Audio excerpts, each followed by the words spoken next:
Hey, I'm Adrian Grenier. You're listening to Beyond the Plate with Cappy.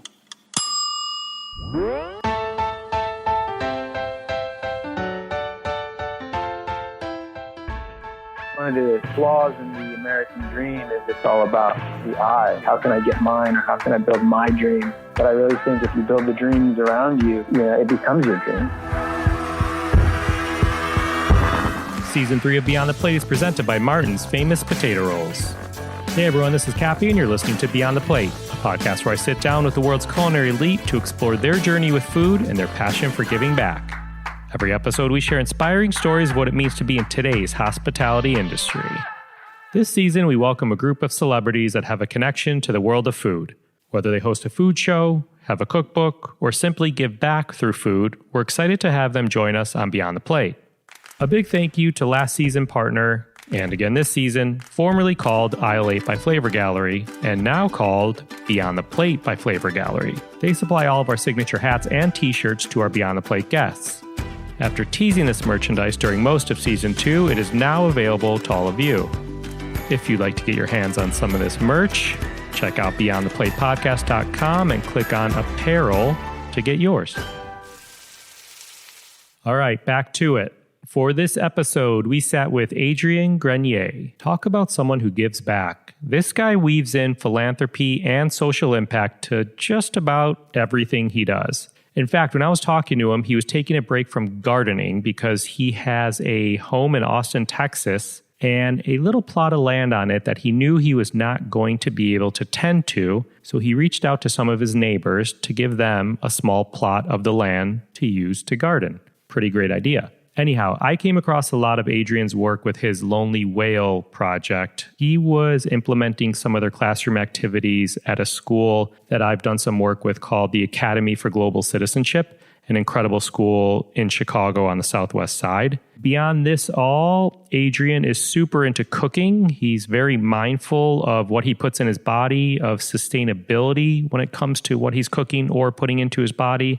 He's just really a big food lover at heart. Now for the more formal stuff. Adrian Grenier is an actor, filmmaker, musician, entrepreneur, and philanthropist. He's best known for a starring role as Vincent Chase on Entourage, one of HBO's most popular half-hour series in the network's history. He played a role opposite Meryl Streep and Anne Hathaway in The Devil Wears Prada and in the romantic comedy Drive Me Crazy. He's also been part of multiple Woody Allen films and plenty of other on-screen roles. He's been part of multiple documentaries, including the documentary 52, which chronicles the search for the loneliest whale in the world. Put a pin in that for now. Beyond all this, he's a musician and founder of Rec Room Records, a music incubator for emerging artists that has aided and promoted dozens of rising young performers and bands. He's an investor and advisor to emerging technology ventures and a passionate environmentalist who actively supports organizations focusing on habit-changing education.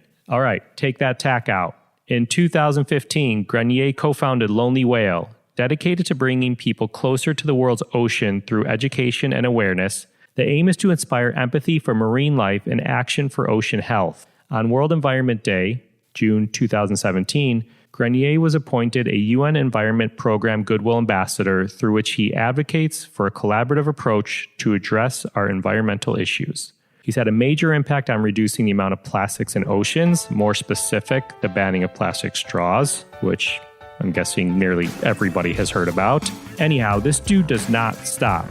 But I will stop here, and please enjoy this conversation as we go beyond the plate with Adrian Grenier. Hey, Adrian, how you doing? Great, thank you. How are you? I'm doing well. Thanks for hopping on the line. So we're doing this special celeb season, talking to different celebrities who have a connection, to food or love food and how they give back. And as we were concocting this, season, I was like, we must talk to Adrian. Just, I know a little of what you do. And as I looked into it more, I was like, holy crap, this guy does more probably in a day to give back to the world than some people do in a lifetime. I know a fair amount of the work that you do through Lonely Whale Foundation, as well as, through AGC and whatnot. And I can't wait to talk about all that. But just to set the stage, are you home now? Are you in New York now? No, I'm in Austin. Oh, nice. Yeah, I'm actually here building a community garden as we speak. In fact, I'm taking a little break from it to do this. So it's kind of on message. That's amazing. Is that through an organization down there? No, it's just, for me, it's just, it's not about giving back or doing charity as this addendum to your life or something you do on Sundays to make good with God. To me, it's just a integrated lifestyle choice. So really, I try and integrate giving back into absolutely everything, every aspect of my life. And so I actually fallen in love with Austin over the years, and I've been spending a lot of time here. Where I am in life, I really enjoy the pace, very laid back, low key. I grew up in New York, so I needed a break. And even LA, as chill as it is there, it's still a lot of energy. So I've been really coming here often to just unwind. And I have a little house on the east side, and I have this part of the property that's primed and ready for a garden. But instead of building a fence and making it my own little private garden that's, going to be only used a couple times a year when I'm around, I decided to give it to the neighborhood. So I invited a bunch of my neighbors around to take a plot. There's about 8 plots or so, and each of my neighbors get a plot, and we're bringing some of the neighborhood kids in to help out, and taking my cues, of course, from Sarah Elizabeth at Academy for Global Citizenship, and all my love for Alice Waters and Edible Schoolyard, and even the stuff that I've been doing around education and food. Getting your hands dirty as a means to learn by doing about the food that you create and ultimately harvest and eat.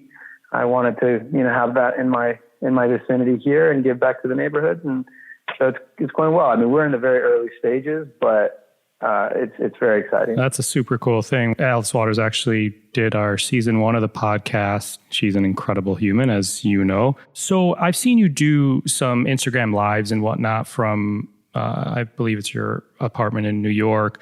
What's your strategy when it comes to social media? Do you use it for fun or for good or to promote a project?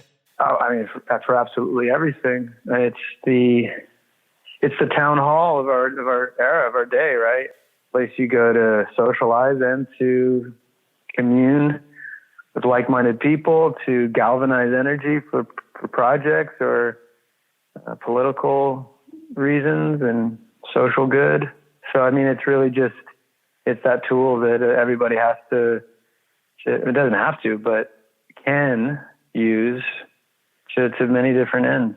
As I mentioned earlier, you have 100 different social good things that you do or you're involved with, which I'm guessing takes up most of your time these days. But I usually kind of keep the social impact on the back end of these, but I'm moving it up for this because if there's anyone that deserves it to be moved up, it's you. So I want to get started with that. I watched this 3-minute video that you have on your Lonely Whale page, which I highly recommend to anyone listening because it gave me the chills, and any person that I passed it along to watch, it gave the chills. Tell us about Lonely Whale. What is it and why do you do it? Lonely Whale was created to give people the chill. No, kidding. And we've succeeded. So a good friend of mine reached out to me, Lucy Sumner. She's married, so she changed her name. I always get it wrong. I've known her for many years, probably almost 20 years.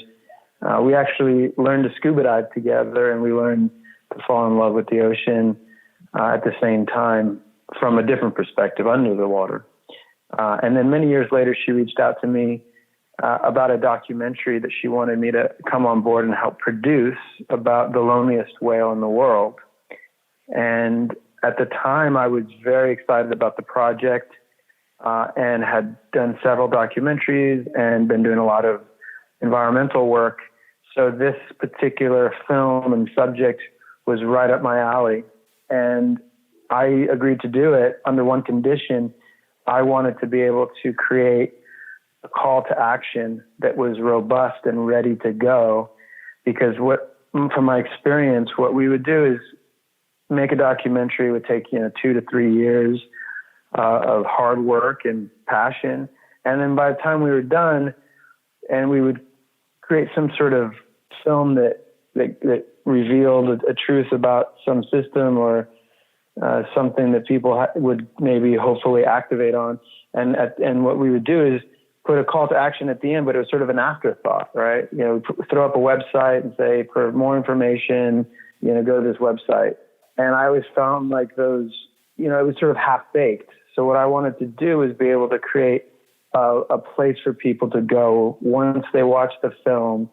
It had a legitimate community, had a lot of momentum, and people could actually pour their energy and into positive change once they've seen the film and were either outraged or their hearts were open and ready to do something for the world. So the idea was I was going to start the Lonely Whale as a nonprofit alongside the film. And then that's what I did. So after, 2.5, 3 years now, we're ready to go and we're ready to receive, well, now it's really on its own. It's standing on its own. That's sort of the long version of it. But the shorter version is essentially we created Lonely Whale as a way to bring as many people into the fold and connect them with one another and bond them with the ocean. Very simple. We don't have any really big, large goals. It's really very simple ways of connecting humans to something that's as precious as the world's oceans. And what that does is it gives more people permission to find their own solutions to a lot of the problems that are facing the ocean. We have a mission of radical collaboration, so we bring as many people into our circle as possible. We never do any campaign or project alone. We always bring on at least one or more other organizations, sometimes 10 or 20 organizations to accomplish a task. We believe we can't do anything in isolation, and we don't want to be too siloed. We want to make sure that we're reaching out and bringing people together. And we want to do things that are very measurable, something that we can actually account for, so that we can show our shareholders, our donors, that we've actually made measurable change. And that's what brought us to the single-use plastic straw. Because when we were looking at the 10 million tons of plastic that makes its way into the ocean every year, we could tackle that generally and broadly and try and do something that would, address the myriad reasons why that's happening. But that is just so big and overwhelming that not only would it be a challenge for us as a small team to accomplish anything, but also what it does in terms of messaging, it gets people, only the extreme people who are ready to take on that amount of that big of a challenge come on board. We wanted to find a way to bring more people to participate. So we wanted to find a way that was accessible for as many people as possible. So we reduced that 10 million tons down to one unit of measure, the smallest unit of measure, and that is the single-use plastic straw. And we say, if we can't do single-use plastic straws, how are we going to tackle the bigger issue? And if we do make some success, if we have some success in reducing single-use plastic straws, then we can expand from there. And the single-use plastic straw is something that most people encounter every single day, so it's extremely relatable to our everyday experiences. It's something that's not abstract, that people can see tangibly and see how they personally can make a difference, albeit a small difference, but across 8 billion people, I think, if we eliminated plastic straws, it would show that we can really make a difference. And right now we are on path to have eliminated 20 billion single-use plastic straws from the waste stream over the next couple of years. I mean, that's not nothing, right? So we're We're very proud. That's incredible. That's brilliant. And I know you work with a brilliant team and brilliant partners. And I was going to ask about progress, which that number's outstanding. Can you just give us an example of some of the partners that you've worked with? I mean, this has been in the media in an incredible way. And I have to believe you and the team have taken a huge charge on this issue. I mean, Starbucks, huge hotel brands, like I feel like it spans the globe. Yeah, well, talk about scale, right? I mean, we've reached acceleration and scale, and it's continuing to grow with relatively little input from us.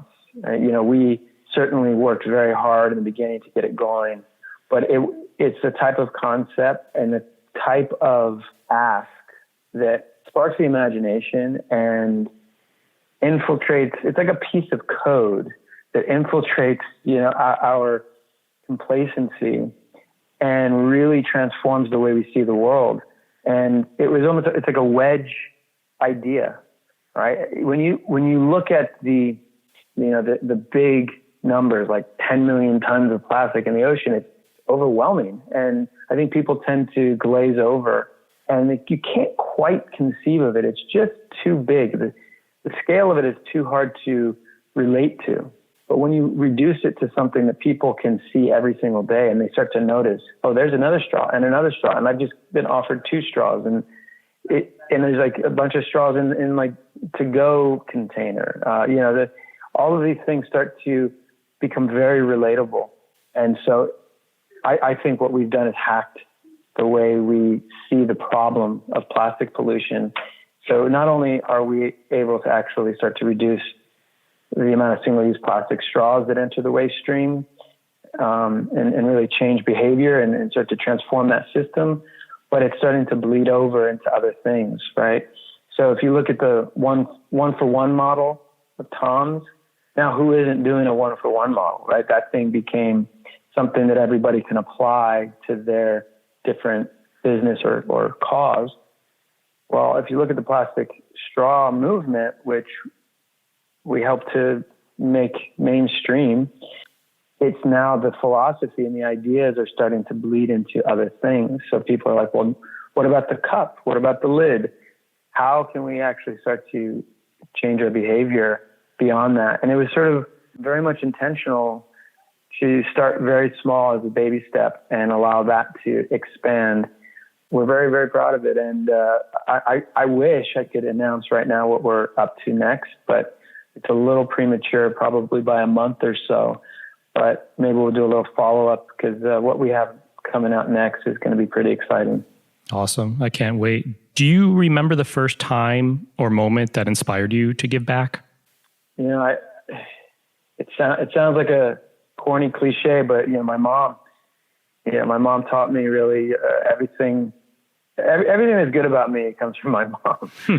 She taught me at a young age to recognize my blessings and to share, in particular with my cousins who didn't have the same means as I did. And so I learned to always share my toys and my things. And I was an only child. So, I craved community. I craved to have those brothers and sisters. And so that's how you do it, right? That's how you build the most important thing in the human experience is family and community. So you have to build it. You have to create it. You have to give back. You have to create the reasons for people to thrive and contribute and be a part of your community. And I always believe that I think that one of my, fundamental philosophies comes from the idea that you can't be rich unless your neighbors are rich. And you can't be healthy unless your neighbors are healthy. You can't be happy unless your neighbors are happy. I do believe that. So instead of trying to, one of the flaws in the American dream is it's all about the I and the ego, the me. Like, how can I get mine, or how can I build my dream? But I really think if you build the dreams around you, it becomes your dream. So that's how I I approach everything. How can I build my dream from the outside, from like giving to others, and it's worked so far. I'm happy. I want to ask, how do you decide what matters most to you? But then I look at things like you started a movie production company that deals with social good. You're super into music, and you started a record incubator of sorts that if artists come through, they have to do some sort of community work and give back. And there's always this tie, I feel like, for everything you do. But I was really struck mainly because I come from the food space about your partnership through Shift, the lifestyle platform that you co-founded, and the partnership you did with Stone Barn Center for Food and Agriculture, the mobile kitchen classroom. I mean, that sounds incredible. Can you explain those? Yeah. So, unfortunately, Mobile Kitchen Classroom right now is not in operation. It's in transition, but the idea, and I plan to revive it. But sometimes, it's so the incubation period is a lot longer for different projects, and sometimes things stick, and other times, they take longer to manifest. But Mobile Kitchen Classroom was at the time inspired by Alice Waters' Edible Schoolyard. I was looking to give something back to my goddaughter's high school, and something that I wasn't just going to be supported while she was at the school and I was present, but something that would continue beyond that. So built this organization that was the final stage of the seed to spoon education. So Alice Waters has an amazing program that really teaches kids about the earth and food systems and cooking and eating, from planting seeds to cultivating to harvesting, and then ultimately cooking and eating the food that they've created, and all the while learning about, the core curriculum, lessons through the garden. And it was inspiring to me. So I thought I could bring a edible schoolyard to my goddaughter's school, but it is so hard with public schools, just by way of, all the rules and regulations and the liability issues, and working with government contractors and that sort of thing. So it just became so difficult and challenging to actually bring an edible schoolyard to a public school that I decided to start something that was off campus, off the school premises. And it was just the last piece, which was the cooking and eating part, which I think is also, if you do nothing else, you teach kids how to, the skills, the viable, just life skills of being able to feed themselves and understanding how food affects their health and the planet is, I think, is a hugely important skill that we don't really teach our children. We don't teach them how to find their own nutrition independence, so that if they find themselves in a food desert or somewhere that's maybe trying to promote unhealthy food, which is pretty much everywhere, they have the skill to be able to discern between what's good for them and what's not, and they have the skills to be able to, create a healthy body for themselves to thrive. So that was the idea: is teach them how to cut, use knives, open flames, cook food, and make it taste good. So you mentioned the inspiration your mother was to all this. So talking about, kind of taking a couple steps back into early life, you were born in New Mexico and you were raised in New York. Yeah. What was your family table like as a child? Well, I was raised vegetarian, and my mom was very conscious about what she fed me and us. I learned a lot of great recipes that I still make today. Did you cook as a kid? I mean, yeah, my mom let me, she gave me, I cooked, yeah, for sure, but not well. It wasn't until I got older that I started to really appreciate cooking, but, she definitely gave me a foundation. And that was that was something that I thought, that's something that I think I really benefited from, is an appreciation for the range of flavors. I don't think it's about eating one way or the other. Eating healthy for me is about being able to embrace and appreciate subtlety in food. A lot of times the most unhealthy food are these extreme flavors, right? So very salty or very sugary, fried, and they totally obliterate the taste buds. I mean, they taste great, right? I mean, you crave it on some level, but what it does is it eliminates a subtle appreciation for the flavors of healthy food. So when you eat a carrot just on its own, or even a piece of celery or any fruit, it's wildly exciting and flavorful and yummy. And if you can start to hone that appreciation, you can start to appreciate even when something isn't sweet. Maybe it's a little bitter, or it's subtle, and you have to really focus and close your eyes and find the appreciation for a particular foreign food. That is, I think, the most important lesson towards health and nutrition.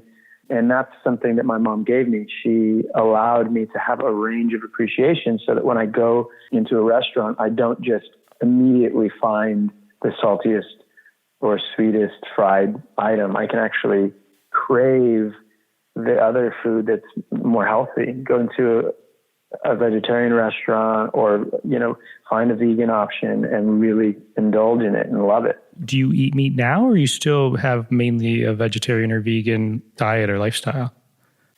So I'm very committed to a subtle, balanced lifestyle of give and take. So I am, if you look at the DNA of everything I've done, embodies that principle. So shift was a nudge, a subtle shift towards sustainability, not preachy, but really embracing a balance and a growth through baby steps. And same with Lonely Whale. We are really giving people an opportunity to make big changes through small steps. And then same with food and nutrition. I see it in the same way. I want to have more people participate in a balanced diet where they're not overindulging in unhealthy food and overindulging and over-consuming meat products, because that creates a big industry that tends to do often cheap and unethical things for our agriculture and our livestock. So I actually have started, for the past several years, I've been eating a half-vegetarian diet. And that's something that I created as a way to articulate how I see my relationship to food and animal protein. If everybody adopted a half-vegetarian diet, we would reduce meat consumption by half across 8 billion people. So it'd be like there's 4 billion people on the planet who eat meat. And that's arguably a more sustainable way of treating our animals and of having a relationship to meat. So actually I eat vegetarian every other day. And then on the odd dates, I do allow for meat protein, but of course always trying to source the most sustainably raised food meats. And your family has a dried fruit and nut company, I saw? Yeah. Mm-hmm. Yeah. International Harvest, organic, gluten-free, kosher. We have a lot of certifications. And I want to check that out for sure. Some of that stuff looked so good. It is so tasty. It is really, really fantastic. Very proud of what my mom and her husband have built. 25, 30 years in the business. That's incredible. I'm for sure going to order a whole cart of stuff probably shortly after we hang up the phone. Yeah, good, dude. So being based in New York, you must order in, no? Very rarely. Very, very rarely. Really? Yeah. You're cooking or going out to eat, I suppose? I love to cook. I do go out. Yes, I enjoy dining out. I'm a very social person, so I like being out with people. And when I cook, it's usually, for other people as well. I'm not very good at cooking just for myself. I always end up cooking too much. So you'd rather cook for friends than have someone cook for you? It's one of those things where I like cooking with company and cooking either for people or with people. I tend to like things to be a little bit more social. And I find cooking to be such an escape. It's meditative, and I start. It's almost kind of like tantric on some level. I start the flirtation at the supermarket. I don't usually shop for a month. I don't buy in bulk. I don't buy a bunch of food that just sits in the cupboards. I usually cook per meal, so I'll go to the supermarket and see what's speaking to me off, usually on the outer edges of the supermarket, just buy what I'm going to cook that night. Yeah. And then, go home. And by the time I get home, I've already developed that relationship with the food because I've picked it out and put it in my, of course, reusable tote bag, and take it home. And by the time I get home, like very close with my food, and then cooking it is another level of meditation and just subtle appreciation for that process. I love your love for food, ingredients, cooking, the mindfulness of it all. So I have a question. During 10, 12 years ago, during your Entourage years, how was your relationship with food then compared to now? Similar? Yeah. Well, this is something I've been practicing my whole life, starting with from a young age when my mom sort of taught me these things. But yeah, funny enough, when I created and produced a show called Alter Eco for Discovery, and we're basically a reality show that was showing young 20-somethings living in LA, trying to live a more sustainable lifestyle. And we did some makeovers, greening of different businesses and that sort of thing. And of course, I was shooting Entourage at the time, so I would have to, it would make sense to try and do some sustainability upgrades for the set. So we came on, we did a few things, rechargeable batteries for the microphones, and veggie oil generator for electricity and that sort of thing. And one thing that I introduced was healthier food for the craft service table for the crew. And as a symbolic gesture, I attempted to get rid of donuts. I never really understood why donuts are this staple for film crews. It's like the least healthy food you can put in your body when you're about to work for 12 hours. It's, a sugar spike, it's a lot of fried stuff. And I would imagine film crews probably get less healthy by the end of a production, when I think it should be the opposite. So I tried to get rid of the donuts from the craft service table, and there was such a revolt. You would have thought that I asked for everybody's firstborn. They went up in arms. They were like, hell no, nobody's taking away our donuts. So that was a battle that I lost pretty quickly. I had to concede and say, okay, fine, get your donuts, but we'll have some healthy items as well, just to balance it out. That's funny. All right. I'm going to go into a quick speed round, and then we could close it out. What did you have for dinner last night? Oh, yeah, I went out to eat, but they had a soba soup, like soba noodles and vegetable soup. And then what else do we have? Some avocado and nori salad, and a couple other, like a yam with a sesame sauce on top. It was very tasty. It sounds like a Uchi dinner in Austin, no? Yeah, I think they were more eclectic, so they just had a few items of that sort. Amazing. Usually it would be tacos, though. 9 times out of 10 meals are tacos when I'm here, but yesterday was unique. Got it. There's some good Japanese going on in Austin, actually. Mm-hmm. Name a smell in the kitchen you love. Oh, wow. Oh, is roasted garlic too cliche? No, I love it. That's a great smell. Yeah, come on. Name a smell in the kitchen you hate. Oh, well, I don't really have this problem because I have a compost system. But when people put food in the garbage after, a day, it starts to really smell. I hate that smell. Good answer. Do you have a food guilty pleasure? Chocolate.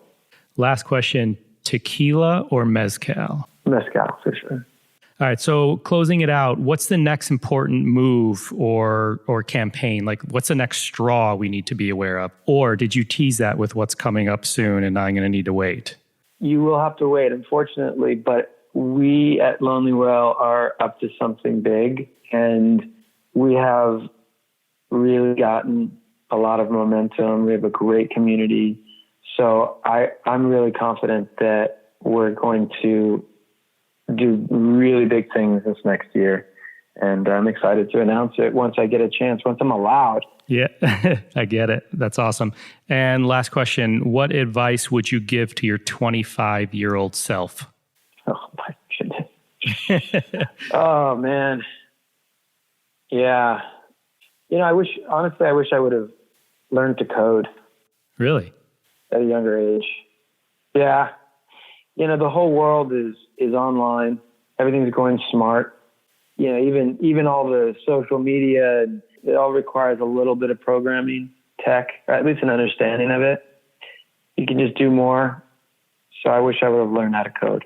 Amazing. Well, thank you so much. I think all the work you're doing is incredible. I can't wait to hear the big news in the month or so. And you're an incredible example for myself, and I'm sure for everyone who's going to tune into this, just how you incorporate social impact and use it as a lifestyle, really, and not just something you do here and there. So the enormity of the work you do is extremely impressive, and please continue to do everything you do. Oh, thank you so much, and I'm glad to be here. Quote, I always believe that one of my fundamental philosophies comes from the idea that you can't be rich unless your neighbors are rich. You can't be healthy unless your neighbors are healthy. You can't be happy unless your neighbors are happy. Thanks again to Adrian Grenier. Find more on his Lonely Whale project at lonelywhale.org. Join us next week when Beyond the Plate presents Just the Plate, a short segment where our guests describe a dish or a recipe that is meaningful to them. Find me and keep up to date with this podcast across all social media platforms at On Kathy's Plate, or go to beyondtheplatepodcast.com. Beyond the Plate is on Twitter at BT Plate Podcast and Facebook. Season 3 of Beyond the Plate is made possible with the help of our friends at Martin's Famous Potato Rolls. Martin's Potato Rolls are the #1 branded hamburger bun in America, and as I like to say, they can make almost any burger taste better. I actually just received a text from my friend Brad last week saying that he walked down the aisle of over 50 plus bread choices and came to Martin's, and he knew it was going to be a good day. Martin's believes in giving back to their community. They support hundreds of charitable organizations such as food banks, after-school programs, disaster relief, and others. To learn more about Martin's, visit their website at potatorolls.com or follow them on social media at Potato Rolls. Martin's, we thank you. This episode was produced by myself along with Ian Cohen, Joe Yeaton, and Chant Petrosian. Thank you to Andrew Glatt. Our music has been composed by Goldford. Find him at iGoldford. As always, a special shout out to my wife, Katie. Please rate, review, and or subscribe to this podcast on your listening site of choice. Thank you for listening to Beyond the Plate. I'm Cappy, and remember, there are never too many cooks in the kitchen.